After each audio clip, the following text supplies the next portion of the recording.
Assalamualaikum warahmatullahi wabarakatuh. Kami dari kelompok 1 ingin memperkenalkan anggota kami. Saya Muhammad Arifin dengan NPM 202414500203. Saya Ahmad Sanusi dengan SPM 202414500242. Ingin menjelaskan tentang materi 1, latar belakang IKD, 2, menjelaskan pengertian IKD, 3, pentingnya IKD dalam kehidupan masyarakat. Yang keempat, menjelaskan ruang lingkup ilmu kealaman dasar. Yang kelima, studi kasus ilmu kealaman dasar. Latar belakang IKD. Ilmu kealaman dasar atau dalam bahasa Inggris disebut Basic Natural Science adalah pengetahuan yang mengkaji alam semesta. Alam semesta itu sangat luas, mulai dari makhluk yang terkecil hingga terbesar. Makhluk itu bisa berupa makhluk benda mati atau makhluk benda hidup. Benda terkecil itu mulai dari atom hingga terbesar seperti matahari. Sedangkan benda hidup yang terkecil bisa berupa bakteri atau virus sampai makhluk hidup terbesar seperti gajah atau sejenisnya. Kajian kealaman ini mempelajari tentang makhluk-makhluk yang terlihat berada di sekitar maupun yang tidak terlihat dengan mata kepala kita, yang disebut dengan makroskopis dan mikroskopis. Makroskopis adalah benda-benda yang terlihat oleh indera penglihatan kita secara langsung, sedangkan mikroskopis adalah benda-benda yang tidak terlihat secara langsung oleh indera penglihatan kita, namun memerlukan alat bantu biasanya dengan mikroskop.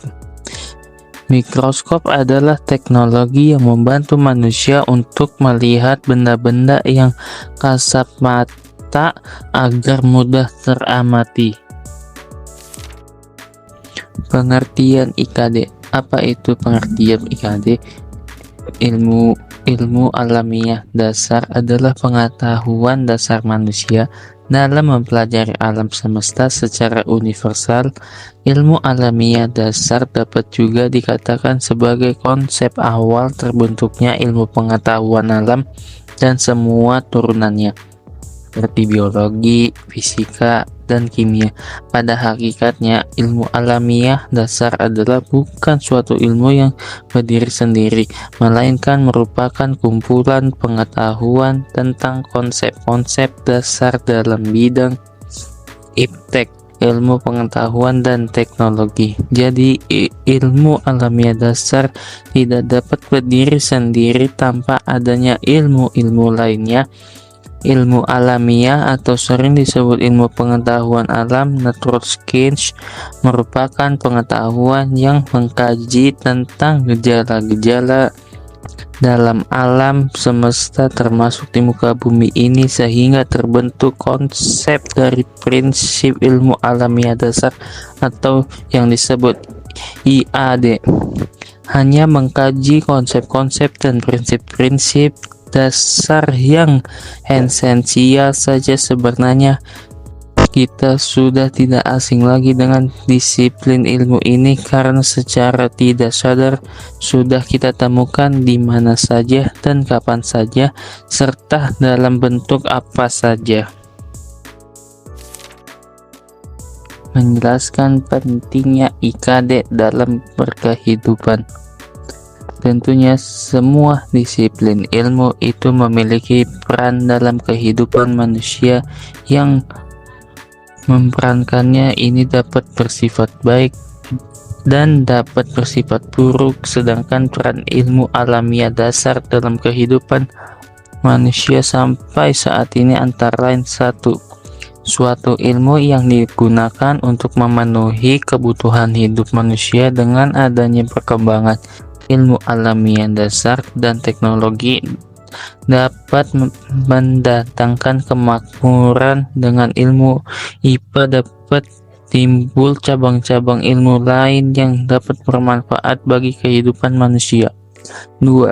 Suatu ilmu yang dapat menaikkan kualitas mutu produksi dengan teknologi material bersumber dari ilmu dasar ini, yaitu oleh konsep-konsep IPA para ahli makin menguasai maupun pemanfaatan sesuatu senyawa dengan mengubah atau mereaksikan dengan senyawa lain sehingga mendapatkan senyawa baru dengan kualitas tinggi yang sesuai dengan harapan. 3. Meningkat pengetahuan tentang ilmu yang berkaitan dengan alam. Tentu saja bila kita mengenai ilmu alamiah dasar, kita akan menemukan ilmu-ilmu lainnya karena ilmu alamiah dasar ini bukanlah ilmu berdiri sendiri. 4. Meningkatkan sistem transportasi dan komunikasi. Perkembangan ilmu semakin pesat menimbulkan tekanan dalam pikiran para ilmuwan untuk harus berkarya dalam hal-hal yang baru, termasuk transportasi dan komunikasi yang dulunya kita berkomunikasi sangatlah sulit. Nah, sekarang hanya dalam hitungan detik kita dapat berkomunikasi dengan orang lain yang jauh lokasinya. Begitu juga dengan transportasi bumi, kita bila ingin menjangkau tempat yang jauh, kita membutuhkan berhari-hari, namun kini dengan adanya iptek ini hal yang lama menjadi cepat.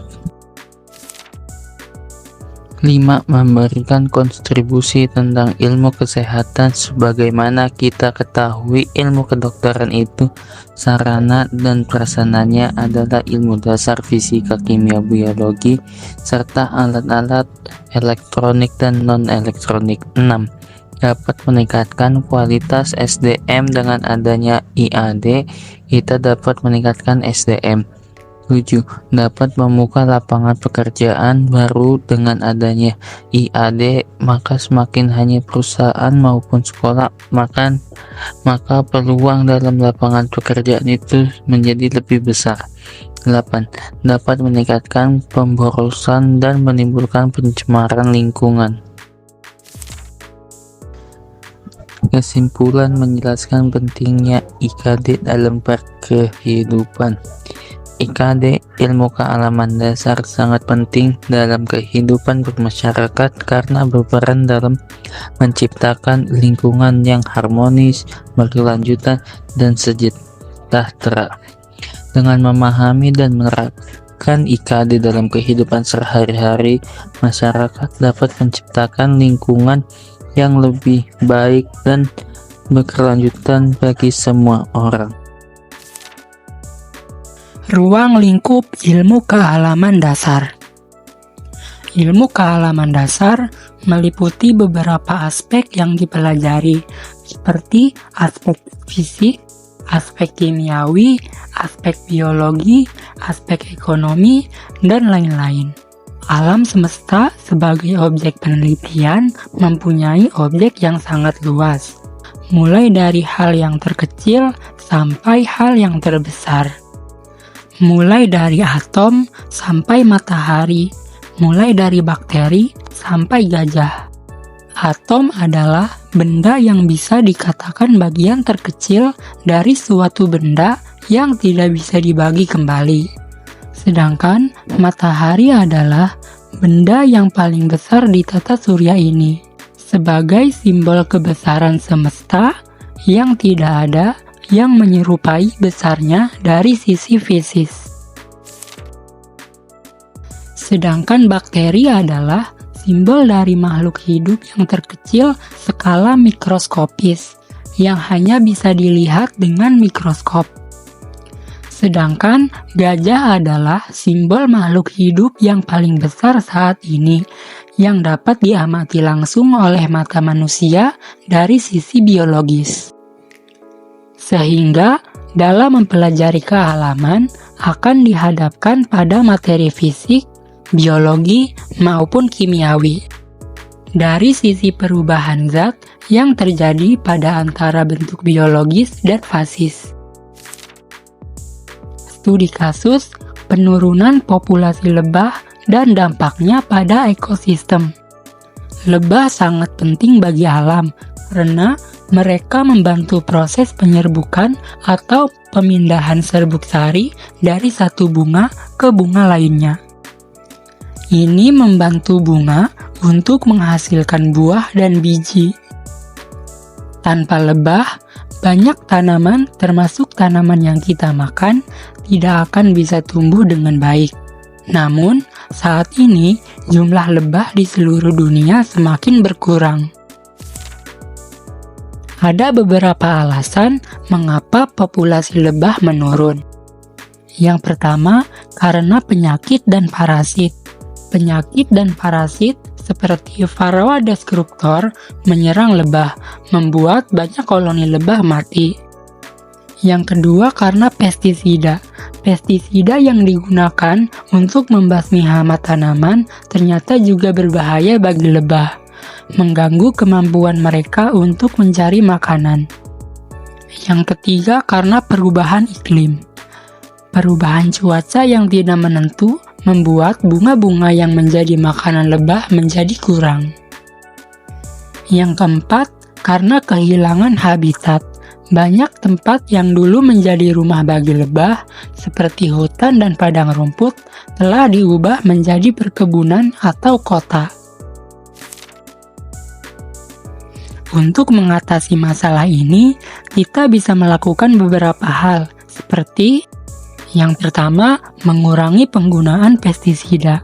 Menggunakan pestisida yang aman bagi lebah atau bahkan menghindari penggunaannya jika memungkinkan. Yang kedua, melestarikan habitat. Menanam lebih banyak tanaman berbunga di area pertanian atau kota agar lebah punya banyak makanan. Yang ketiga, menjaga koloni lebah yang sehat. Memelihara lebah dengan cara yang baik agar mereka tidak terkena penyakit atau parasit. Yang keempat, edukasi masyarakat. Memberikan pemahaman kepada masyarakat tentang pentingnya lebah dan bagaimana cara melindunginya. Tujuannya untuk menjaga kelangsungan hidup lebah yang sangat penting untuk penyerbukan tanaman, dan juga untuk menjaga keberagaman hayati dengan melindungi spesies lebah. Dampak penurunan populasi lebah pada ekosistem. Yang pertama, dampak pada keanekaragaman tanaman. Lebah membantu penyerbukan banyak jenis tanaman. Jika jumlah lebah berkurang, banyak tanaman tidak akan dapat berkembang biak, yang bisa mengurangi jenis tanaman di alam. Ini bisa mempengaruhi hewan yang makan tanaman tersebut. Yang kedua, dampak pada pangan. Lebah membantu penyerbukan tanaman pangan yang kita makan, seperti apel, jeruk, dan sayuran. Jika lebah berkurang, tanaman pangan ini bisa jadi sulit untuk tumbuh, yang akan mempengaruhi pasokan makanan kita. Yang ketiga, dampak pada ekosistem alam. Selain tanaman pangan, lebah juga menolong penyerbukan tanaman liar. Tanaman liar penting untuk kelangsungan hidup hewan-hewan lain di alam. Tanpa lebah, tanaman-tanaman ini bisa sulit berkembang, yang akhirnya mengganggu rantai makanan di alam. Kesimpulannya, penurunan jumlah lebah bisa menyebabkan masalah besar pada alam dan ketahanan pangan kita.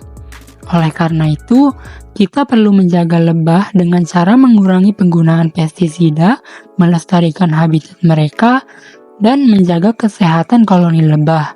Dengan cara ini, kita bisa membantu menjaga keseimbangan alam dan memastikan bahwa tanaman yang kita butuhkan tetap dapat tumbuh dengan baik. Ya. Seperti kita ketahui, penyerbukan tanaman hutan sangat bergantung dengan keberadaan lebah. Kehidupan manusia juga memerlukan bahan makanan dari tanaman yang dibantu penyerbukannya oleh lebah. Sekian dari kelompok kami. Terima kasih. Wassalamualaikum warahmatullahi wabarakatuh.